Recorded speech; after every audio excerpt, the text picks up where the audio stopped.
Hello, my name is Gary Hickey. I work for the National Institute for Health and Care Research. Welcome to our podcast series, Spotlight on Community Engagement and Involvement, Improving Global Health Research and Outcomes through Engaging with Local Communities. So why are we doing a podcast series? Well, the National Institute for Health and Care Research, an organisation based in the United Kingdom, funds research both in the UK and globally.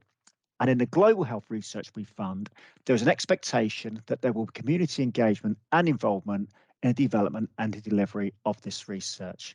But what does that mean? And what does good community engagement and involvement look like? What's worked well and what hasn't worked well? Well, that's what we want to explore in our podcast series. So we will be talking to community engagement specialists, members of the public and researchers from across the world to explore their experiences and opinions on all things community engagement and involvement. And hopefully we can all learn and improve the experiences and opinions of our podcast guests. And today I'm delighted to be joined by our guests from South Africa and from England in the United Kingdom, who are going to talk about connectors in engagement. So from South Africa, we have Tasha Kosh, who's a co-founder and director of eWowza. Hello, Tasha, and how are you? Hi, Gary. How are you? Nice to be here. Thank you very much. And we also have from South Africa, Nabil Peterson, who's a Wellcome Trust International Public Engagement Fellow and a co-director at the Pivot Collective and director at Interfer. Hello, Nabil. Hi, Gary. Hi, everyone. It's really good to be here. Hi. Thank you. And from England and the UK, we have Helen Latcham. And Helen is a freelance community and public engagement consultant based in the UK. Hi, Helen. Hi, Gary, and hi, everyone. Thanks for asking us today. Fantastic. To begin, then, we're going to start with an icebreaker. So I'm going to ask Tasha first. Please paint a picture for our listeners of your country. South Africa is I was thinking about this earlier, it's a really diverse country, which I think a lot of countries can say. So there's a lot of really beautiful aspects to South Africa. It's got really beautiful terrain and lots of diversity around that. But there's also some really difficult aspects to South Africa. So it's also a very unequal society, which gives us a lot of challenges. And then I'd say that in terms of the people, most South Africans are really friendly people. Throughout the country, we are known for being an incredibly friendly nation and welcoming nation. So that's the picture of South Africa. A lot of good, but some very bad and big challenges. Yeah. Thank you, Tasha. And Nabil, is that a picture that you recognize? Yes, pretty much. So I think Tasha's hit it on the head. So I don't think I might have too much to say, but I do think that, yes, we are completely and almost horribly sarcastic. So as people, we like joking around, but at the same time, we are probably the most European country of Africa. So we do attract a lot of attention. Multicultural, multilingual, but at the same time, highly problematic and still very much segregated. So a lot of important conversations are pretty much still hidden within South Africa, which I think, as you'll learn, features into a lot of our work and the why we do this kind of work. Thank you, Nabil. And Helen, would you like to describe sunny England? Yeah, I mean, I think us Brits are also quite sarcastic, which is probably why we've all worked in partnership quite well together on this project. But yes, United Kingdom. So I live on a small damp island in the Northern Hemisphere. I think we're probably considered quite an eccentric nation, probably with some lasting delusions of grandeur about our status in the world. But on the whole, it's green and beautiful in places. And I grew up on a farm up on the border with Wales, so I have a real love of the countryside here. So yeah, I feel affectionate about our little island. Thank you. Thank you. Well, welcome all. I'm really pleased that you've all prepared to give up your time today. So we're talking about connectors and engagement. So I'm going to start off. I'm going to ask you, Nabil, tell me what or who is a connector in engagement? Yes, great question. So I think I'm going to ask my colleagues to chip in wherever I can. The way we've conceived of connectors in research, we've been thinking of people, entities, institutions, and collectors, and also especially creatives that work on this intersection of research and the public, or if I could say publics. Often we're addressing very different audiences. And often these entities or people have a very unique skill set, but also informal or formal knowledge that can be situated within this space. So we are uniquely positioned to address a lot of issues within research when it comes to access in different spaces. Often a lot of connectors are working on the fringes of this conundrum. So we often, I would say, used within existing projects rather than have been collaborated directly with. So with our work, we try to support and connect or design bridges that allows for people to speak to each other and to collaborate more directly. And I think often connectors have unique insight, whether it be lived experience or the networks that they engage with to address problems and projects specifically. And connectors, I believe, if I were to think from sort of a macro perspective, what everyone we've been speaking to have unique insight into the political, social, and economic dynamic of specific spaces. I don't want to say communities and speak about communities as static, but rather they have this unique ability to mesh and mold and work between these seemingly competitive or isolated spaces. And that's what we've been trying to foster, working with these people and entities, institutions and collectives. More to foster collaboration. Thanks, Nabil. And where would we find community connectors? What sorts of people are community connectors in terms of the organisations they come from? Yeah. So it's a difficult one because this word connectors is fairly new or novel. I don't think most people think of themselves as connectors. I think that the term itself has emerged just from the thinking around people as connecting different aspects or facets of society. So most connectors might not see themselves as connectors, but they are working between different spaces. But they could be anything from creatives that are used or working on specific projects to independent researchers or maybe different mobilized community-based groups that are often working to connect, in this case, health research and publics. Yeah, so it's a term that is more emergent than defined itself. Thank you very much, Nabil. I'm going to ask Helen, what benefit do connectors bring in terms of community engagement and involvement in research?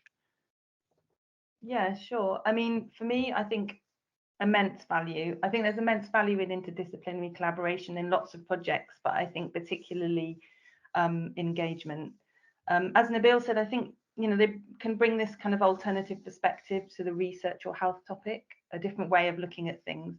And quite often that kind of creativity, innovation, or new methods of engagement, which might not necessarily come to mind for researchers or research groups. And we've also said a little bit about, you know, these kind of existing relationships with groups in the community or ways of kind of reaching audiences. As Nabil said, it's kind of, it might not be, connectors might not be a useful term for everyone, but because in engagement, we often talk about this gap between universities and research institutions and the general public and local communities, these kind of other people within the engagement process, they sort of bridge that gap, you know, through creativity, through reaching existing groups. And so therefore connector seems like a nice term. But I think for me as well, it's this sort of different expertise, knowledge, professional experience, but also time. You know, researchers can't do everything themselves. So actually working with others is really important, you know, to kind of make projects happen. Brilliant. Thank you, Helen. So we've spoken about the what they are and who they are, and indeed the benefits. So could you talk us through an example of how it's worked in practice? Yeah, so what I was thinking about is I find connectors are really important in terms of collaboration. And this might sound a bit strange, but I think the project that I work on, EWOZA, is a good example of a program where connection and connectors are really important. And so it's a highly collaborative project that brings in people from lots of different spaces. And I really like the way you referred to the experience of connectors and impressions around that, Nabil. And so EWOZA brings in artists and creatives, as well as people who live in the areas that we want to work in, to really give us insights into the lived experience and experiences of people who are affected by infectious disease. and then with the help of artists who have really, many of whom are really talented and have lots of experience in this, reflect those experiences back to the world. And so it's, as a biomedical researcher, so I'm trained as a molecular biologist, it's been really amazing to get used to and to see how people's impressions of disease are different across those spectrums. Yeah. Lovely. Thank you, Tasha. And Nabil, have you got an example of how it works in practice? Yeah, I'm going to stretch for an example because it's hard to isolate any, but I like to think of connectors as potentially the zip line that projects rest upon. So you think of the zip line and someone sort of hanging, going from one space to the other. Connectors are often that line that projects rest upon. And I'm thinking of a project that I worked on maybe about 6-7 years ago. The project sought to speak to about 400 civic structures across the nation. We were trying to understand who collaborates with who, for which purposes, how do these collaborations ultimately shift the landscape of the city and then also of the country, if you would, and who collaborates with whom, on which grounds do people tend to build relationships. And I was brought onto the project because maybe I'm a compulsive networker that is really, really interested in building meaningful relationships and I always try to bring people together in different ways.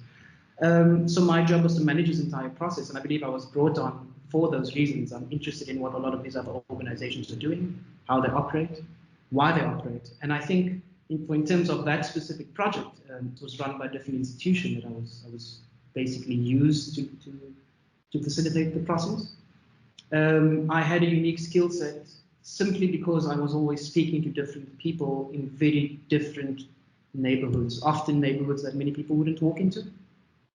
So sort of the strategy I used was to park a car in these different spaces and be as available to people as researchers expect sort of people that they're working with to be available to them, often not really accounting for people's time.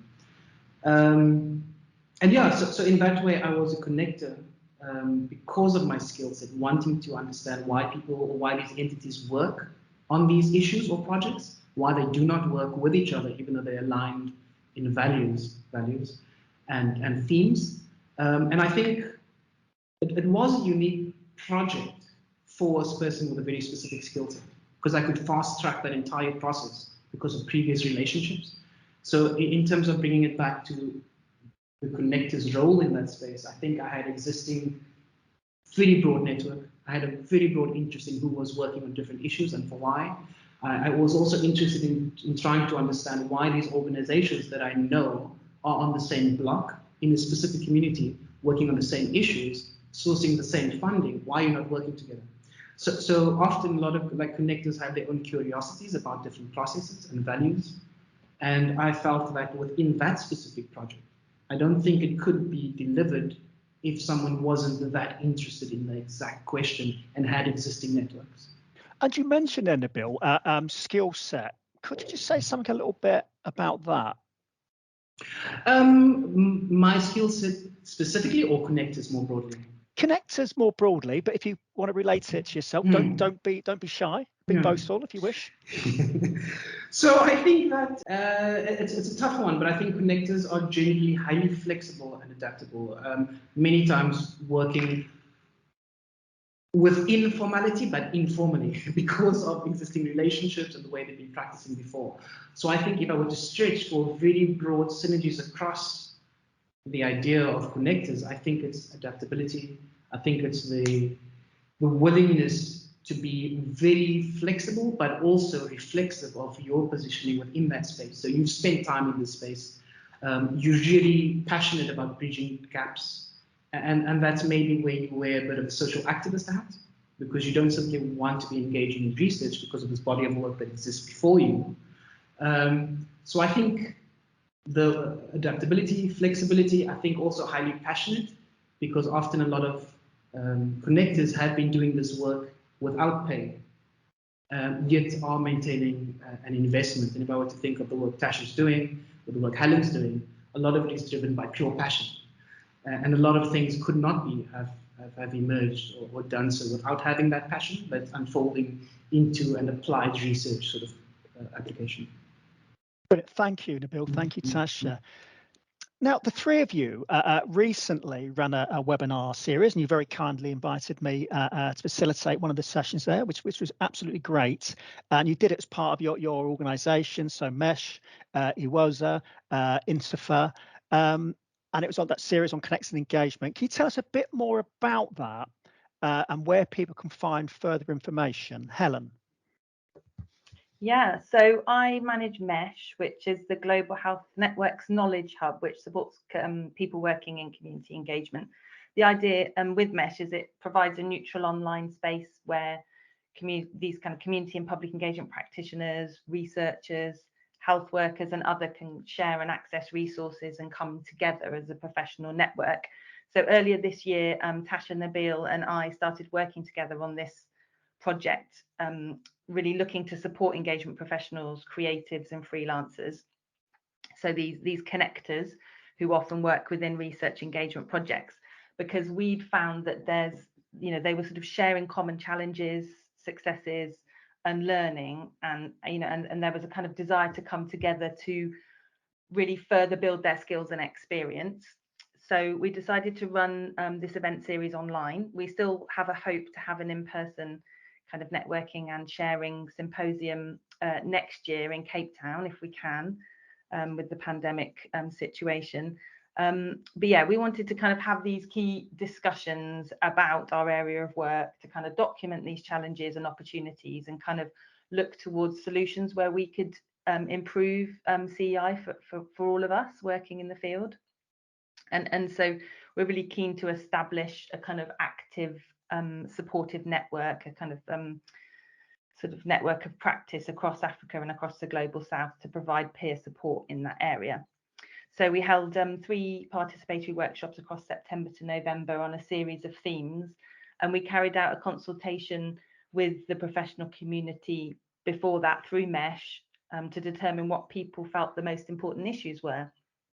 So we took quite a broad look at things. So we sort of started off talking about how you understand and define engagement and how we can begin to aim for true participation and co-production, which, as you said, was expertly facilitated by you, Gary. So I'd recommend everyone to watch that one in particular. But yeah, we also moved on to kind of, talking about making this case for a role of connectors, as we've talked about already, where do they fit in the process and what's the value of that? We also, for me, really importantly, talked about the power dynamics within collaborative projects, who sets the agenda and how do we manage these different approaches and motivations within a team that come from lots of different perspectives.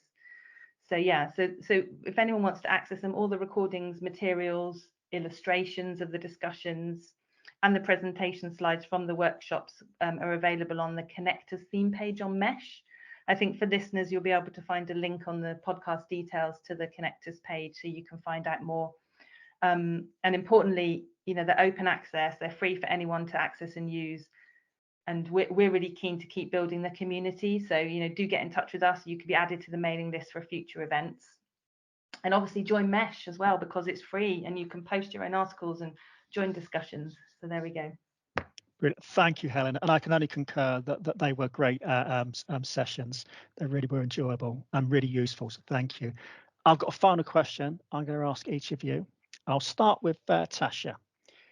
If you were giving advice to someone looking to work with community connectors to improve community engagement and involvement in their research, what 3 tips would you give them?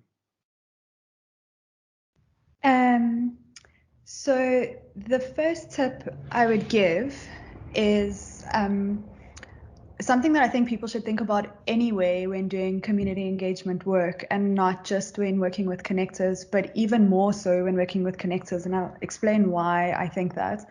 But I think the first thing is to really examine one's motivations for doing the work. And so I think the best community engagement or public engagement work comes from people who really have an interest or a passion for the work, and who are not sort of doing it out of obligation or because they've been put under pressure from their PI or research director or funder. And I think connectors are, to put it colloquially, are sort of sensitive souls. And I think that's because often connectors are people who have a lot of implicit experience and have this experience and are in the position that they are because many connectors are looking to improve outcomes for people that they're working with. And so often what I've seen is that a lot of connectors I've worked with are really mistrustful of the system, especially when it's coming institutionally, and have been burnt many times. And it takes a long time to build that trust. And so I think if one's motivations aren't there or aren't correct, a connector will often pick up on that, and it will make the relationship much more difficult to build. So that's my first suggestion. And then I think the second suggestion fits in really well to what Nabil was saying about reflexivity and flexibility. And that's really to remain reflexive and flexible when working in the community engagement space, and particularly with connectors. As Nabil said, a lot of the work is informal with informal spaces. So sometimes it feels a bit mad or a bit disorganized, but often the outcome is very positive and impactful in that way of working. And then my third bit of advice is and it's something I'm trying to do a lot as well, especially with all the noise that's out there, is to try and actively listen. And often I found that speaking to people outside of my own field, there's almost a different language, a different jargon that gets spoken, and saying one thing to one person can mean something else completely to someone else. So an example that I can give is when I first started working with the artist who is the co-director of Ewaza Ed, I would say research. And because I'm a biomedical researcher, that very much for me means have a hypothesis, go and apply some methods to investigate that hypothesis, analyze the data, and think about it in the context of work. Whereas for someone like an artist, research is much more exploratory, and it can be without hypothesis. And so it probably took 2 years for us to really understand what we meant when one of us said research. And so I think that's a really important component is to really listen to what people are saying. And maybe just one last one, if I may, is the fourth one, a bonus, is give time for relationships to develop. So I really also liked what Nabil said, and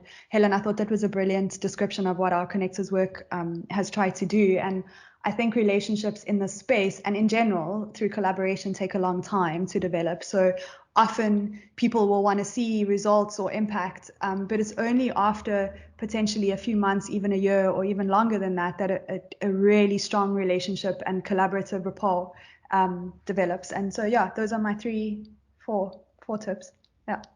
Thank you, Tasha. Thank you, Tasha. Nabil, over to you. 3 top tips. Yes, so mine is going to sound very similar to Tasha. I think our work is aligned in the way we want to work with people in sort of co-designing, using participation as our main sort of core value in everything that we work on. So I would say my point number 1 would be, when working with connectors or wanting to work with connectors, establish a shared value and principle base. And once that is collaborative or participatory, shared between different parties, that would be sort of your guiding north when it comes to different problematic being presented within practice. And there are many instances in my own work where we never sort of spoke around this shared value system, and we just ended up always addressing problems, whereas the problems could have been addressed by the shared value system, which would have guided our solutions. So I think that is point number 1, establish a shared set of principles and values. And then I think also, like Tasha said, invest in people, invest in self, and invest in mutual learning. And this would basically mean, when it comes to establishing rapport, internal to institutions, externally with connectors as well, using time, effort, possible finances to build relationships and meaningful relationships, not relationships to a goal or to an end. And then maintaining some sort of active learning. And this is something that I just made up on the spot. But active learning meaning we're learning together. So yes, we possibly do have predetermined goals for a project, but when working with people with very different opinions, very different lived experiences, often the projects we pre-designed can't live and breathe as we predetermined. Just the nature of people, we're all very different. So I think that's point number 2, an investment in people's self and mutual learning. I think point number 3, as Tasha mentioned, which was maintaining some sort of active flexibility and reflexivity. What are we doing when we come to different spaces as researchers? Because we are shifting something that's existing already. So we do need to maintain an active flexibility, or rather anticipate the need to be flexible within projects if we want it to be meaningful and not just tick boxing exercises. I think I'm probably going to go over 3 points, just listening to everyone and getting really inspired. I think also often we use the language of everyone coming to the same table, when it comes to designing or approaching projects or different audiences or publics. But often the table has already been designed. So we're coming to a table that has been cemented or standing on top of different power imbalance. So I think we need to look at designing the table with all parties rather than, hey, Nabil, come, let's sit over here. We need this project made. So I tend to force my practice into a predetermined timeline, which doesn't do anyone any good. I like that analogy of the table, because it's something I often talk about, Nabil, is that we invite people into our world, don't we, with our formal ways, our agendas, our ways of doing things. And I quite like that. I'm going to steal that if you don't mind. That's okay. That's okay. I'll publish soon so that you're forced to reference me. And then I think maybe the last point, which isn't really a point at all, is just that we can't do everything ourselves. So collaborations with connectors are really important. So just that acceptance that I can't do everything myself. There are people with very specific knowledge, skill set, understandings of different spaces, and it only strengthens practice and projects. Thank you, Nabil. Helen, over to you. 3 key top tips. Yeah, well, I mean, I feel like it's a perfect segue on from Nabil's tip number 3. Yeah, I'm thinking of this from the perspective of, talking to a researcher who wants to do some engagement, is looking about where to start. Yeah, and my number 1 tip would be you don't need to be superhuman. So, there's lots of work, there's a huge amount of work to do to run a research project. And I think it often seems so challenging to make that extra time for community engagement, or you feel like you don't know where to start. And I think that's okay. And, being a researcher is your expertise, but you need to find the expertise that you need in community engagement and resource that time. So, it's expertise, knowledge, experience, but also time, as I said previously, that researchers can't do everything, but obviously make sure that that time is appropriately funded for those connectors that you work with. And so number 2, don't try and reinvent the wheel. Do some research and other engagement projects in your field, in your research area, to see what methods and approaches have been used already. You can have a look in the MESH resource library and find project reports and reflections in your topic area. Don't start from scratch. Don't try to create a new space and bring communities to it where is your community already? What are they motivated to engage with currently? And this will help you find the right connector to work with as that starting point. And then number 3, so one of the participants in our second workshop said, connectors often find themselves working within hierarchies of knowledge, so where certain worldviews are naturally given more power. So my advice is truly recognise and respect the expertise and skills and that professional experience your collaborator brings. I spent a decade advising researchers. I used to work at the Wellcome Trust on funding and managing international engagement program, and I spent a long time advising researchers. And I suspect it seems obvious to us, but I don't think it always is. Filmmakers, animators, theatre companies, those kind of people, they shouldn't just be there to communicate your ideas. Allow the creative process to happen. You never know, it might challenge your thinking or change your ideas about your own research.